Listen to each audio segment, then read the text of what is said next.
we're back. We're doing part 2 here of solving systems by graphing. We're talking special situations here. The first section, that links down below, or you can check on the playlist, is giving you kind of an experience so you have something to tie it to. In this case, we're talking about 2 of our friends who are going to Spain with us. Here, we're going to kind of talk about some of the big ideas, and then we're going to give you guys some examples. If you need a copy of the notes, they're down below as well. So please enjoy and use them. And again, obviously, like, subscribe, whatever you need to do.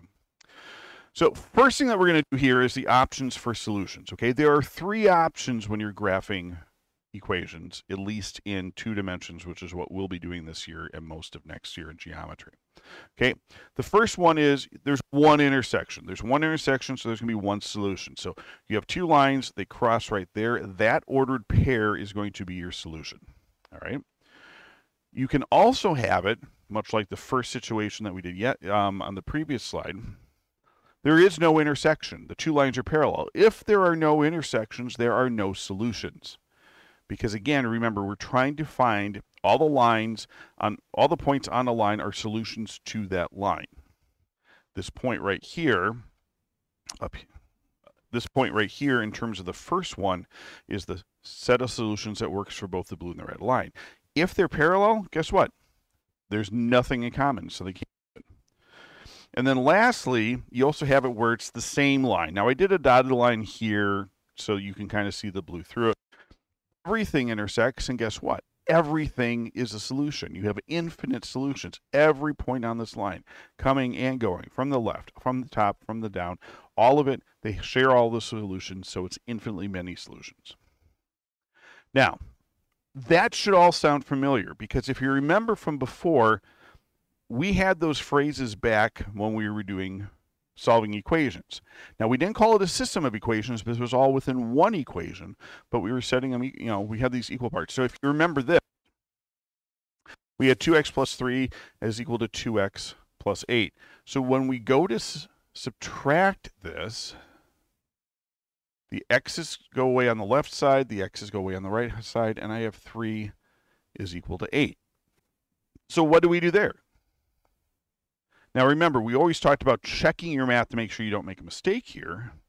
But again, we say, okay, is this true or false? This is false. So that means that we have no solution. My goodness, Mr. Hayes, that's the same as what we have here. Yeah, it is, because technically we're graphing the line 2x plus 3 and the graph line 2x plus 8, and they're going in parallel, okay? Now, likewise, we have another one like this. We add this together.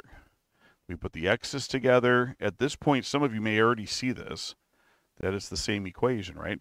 But let's say you were really into it on a test, and you move the x's, and all the variables disappear. And that was what the tip-off that we had a special case when we were doing the straight algebra on it. If all the variables disappear, it's either no solution or infinitely many solutions, right? So again, ask yourself this. Oh, that's a true statement.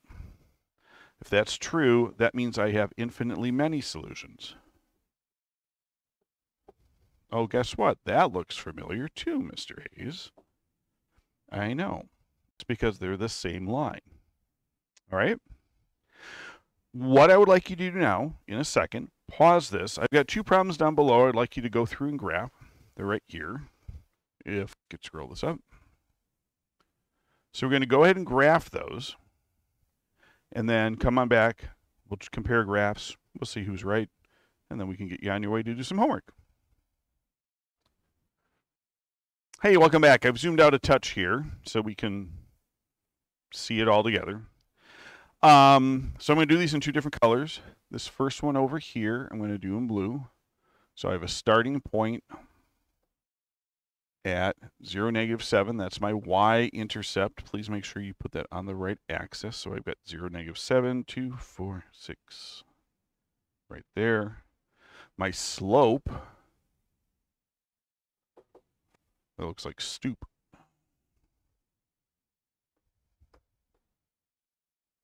Is a -1/3.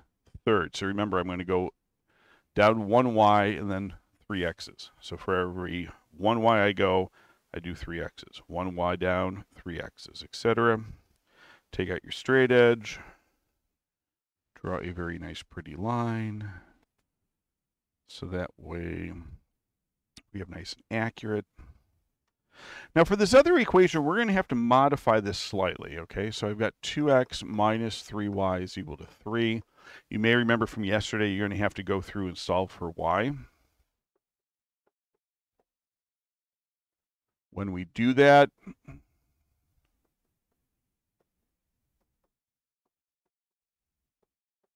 be careful of the negatives. So we end up with y is equal to -1 plus 2/3 x. So there my starting point is at 0, -1. Got ahead of myself. And my slope's going to be 2/3. So I'm going to start here at -1. So I'm going to do 2 in the y direction, 3 in the x. 2 y's, 3 x's. 2 y's, 3 x's. And if I do that backwards, I get right there. So then we're going to draw our straight edge again.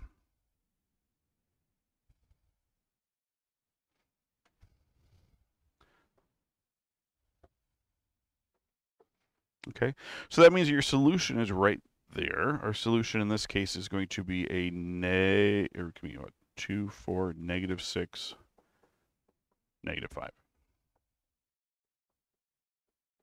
So that would be a case we have one solution because there's one intersection. Now you probably would have already known that because again, if you look at the slopes, we have the slopes are not the same. And that's kind of the tip off there. And this one over here, same as before. We're going to start at 0, 4. My slope is -3/1. So I'm going to start up here. So I'm going to go down 3 in the y direction, over 1, down 3 into the right 1, etc.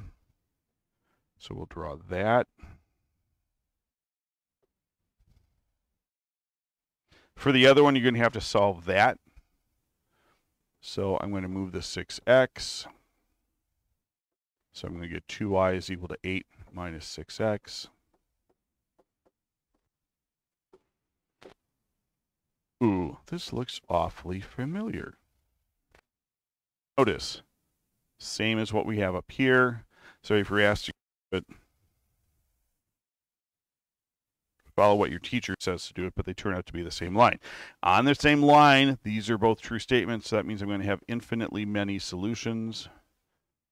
Some teachers have you write down all real numbers. So follow along with what they say there. Okay? So I hope that's helpful.